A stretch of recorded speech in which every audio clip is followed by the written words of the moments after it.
तो स्वागत है आप सभी का एसएससी एस्पिरेंट में। बात करेंगे यूपी पुलिस कांस्टेबल की जो अपकमिंग वैकेंसी आ रही है 26,000। तो उसमें हम बात करेंगे आयु सीमा के बारे में। तो हम देख लेते हैं। तो जो आयु सीमा मांगी गई है, पुरुष अभ्यर्थी 18 से 22 वर्ष होती है।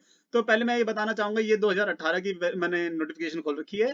तो 2018 में दिसंबर 2018 को नोटिफिकेशन आया था और उसके हिसाब से इन्होंने जो एज का इशू लिया था वो लिया था 1 जुलाई 2018। मतलब जिस वर्ष में नोटिफिकेशन आया, जैसे इसी वर्ष में अगर नोटिफिकेशन यूपी पुलिस का भी आता है तो इसी वर्ष के जुलाई से काउंट होना चाहिए एज पर प्रीवियस डाटा के हिसाब से।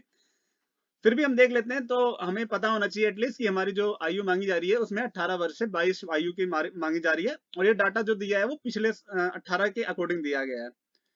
तो 18 में आप 3 जोड़ लो भाई, 21 में 21 दिसंबर की बात होगी ना। तो ये तो जनवरी आ गया, तो 3 साल ऐड कर लो तो आपका उसी हिसाब से हो जाएगा।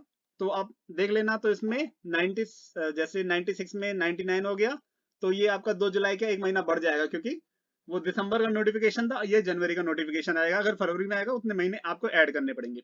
फिर भी हमें पता होना चाहिए कि 18 से 12 वर्ष की आयु के बंदे अप्लाई कर सकते हैं। महिला में देख लेते हैं। तो 18 वर्ष से लेकर 25 वर्ष की आयु वाली महिला लोग अप्लाई कर सकती हैं। ठीक है, वही चीज डेट ऑफ मैंने आपको बताया, उसमें आपको 3 साल ऐड करना पड़ेगा, प्लस आपको जितने महीने एक्स्ट्रा होंगे वो ऐड करने पड़ेंगे। फिर हम कुछ और भी चीजें देख लेते हैं जो बेसिकली हमें पता होनी ही चाहिए। तो भाई देख लेते हैं। हाइट हाइट मांगी गई है 168 सेंटीमीटर। किसके लिए? सामान्य, अन्य पिछड़ा वर्ग और अनुसूचित जातियों के लिए। कितना मांगा? 168। और अनुसूचित जनजाति के पुरुष अभ्यर्थियों के लिए न्यूनतम ऊंचाई 160 सेंटीमीटर होनी चाहिए। ठीक है, सीना आपका 79 बिना फुलाने पे और 85 फुलाने, मतलब 5 सेंटीमीटर आपका फुलना चाहिए। किस किस का?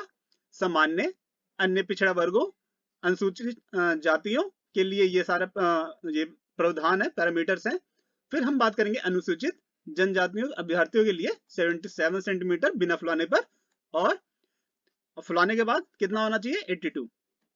ठीक है, ओके। फिर फीमेल्स का देख लेते हैं। 152 सेंटीमीटर होना चाहिए। किसका? सामान्य, अन्य पिछड़ा वर्ग, अनुसूचित जाति और अनुसूचित जनजाति के लिए 147 होना चाहिए। और वजन 40 किलोग्राम मैंडेटरी है फीमेल्स के लिए, मेल्स में नहीं होता ऐसा कोई इशू।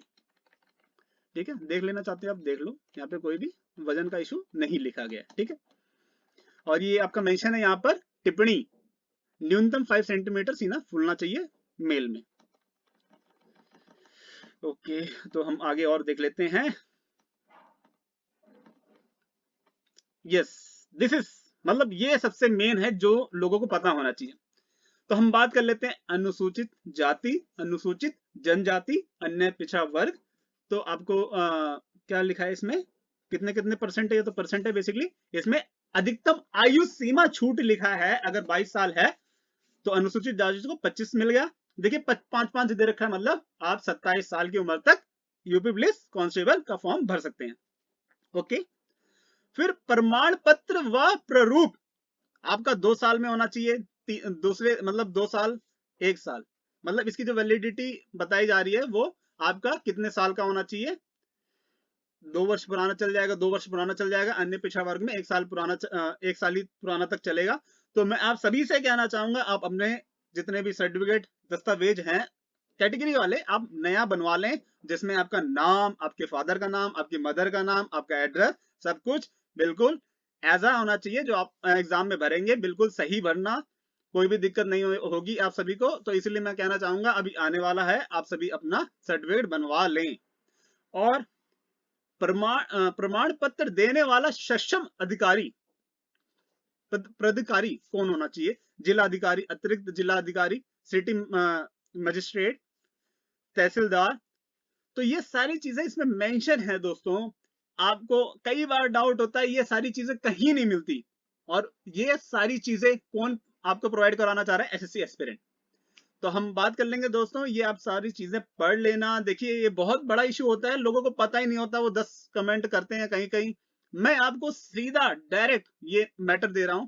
ये मैंने पुराना नोटिफिकेशन खोल रखा है, उत्तर प्रदेश पुलिस रिक्रूटमेंट वाला, और आपको इसका लिंक भी चाहिए तो लिंक भी मिल जाएगा, ऐसी कोई बात नहीं है। तो आपने ये सारी चीजें देख ली हैं, अपने सर्टिफिकेट वगैरह बनवा लेना, अपने नाम वगैरह बिल्कुल सही होने चाहिए, फॉर्म भरते समय भी सही होने चाहिए। आप जिस के पास कैफे के पास भरवा रहे हैं उससे भी कहना कि भाई नाम वगैरह सही से भरे, क्योंकि आप सब दिक्कत करते हैं वहां, अगर वो दिक्कत करता है फिर बाद में भी दिक्कत होती है, एफिडेविट बनवाने से काम चल जाता है। मगर आपका नाम, आपका डेट ऑफ बर्थ, आपके फादर का नाम एज इट इज सेम होना चाहिए जैसा आप आइडेंटिटी कार्ड वहां पर ले जाएंगे एग्जाम सेंटर पे। अगर आपका डेट ऑफ बर्थ गलत है तो आप एग्जाम सेंटर पे भी आपको एंट्री नहीं मिलेगी, क्योंकि आपका डेट ऑफ बर्थ जो भी अगर गलत लिखा गया है आपके आइडेंटिटी कार्ड में वो मेंशन नहीं होगा, आपको एंट्री नहीं मिलेगी। तो इस चीज का ध्यान देना दोस्तों। देखो गाइडेंस वही बंदा दे सकता है जिसे पता हो। अब मैं आपको कह दूं यार नहीं वहां चल जाएगा, कैसे चल जाएगा यार? 10th का मार्कशीट ले जाओगे, उस पर डेट ऑफ बर्थ आपका जेन्युइन है, आपका आधार कार्ड पे जेन्युइन है, और आपने तुम गलत भर दिया वहां पे फॉर्म में, तो ये इशू मत करना। देखिए लाइफ में ऐसे चीजें आप करोगे तो आपको ही दिक्कत होगी, आपको ही तकलीफ होगी।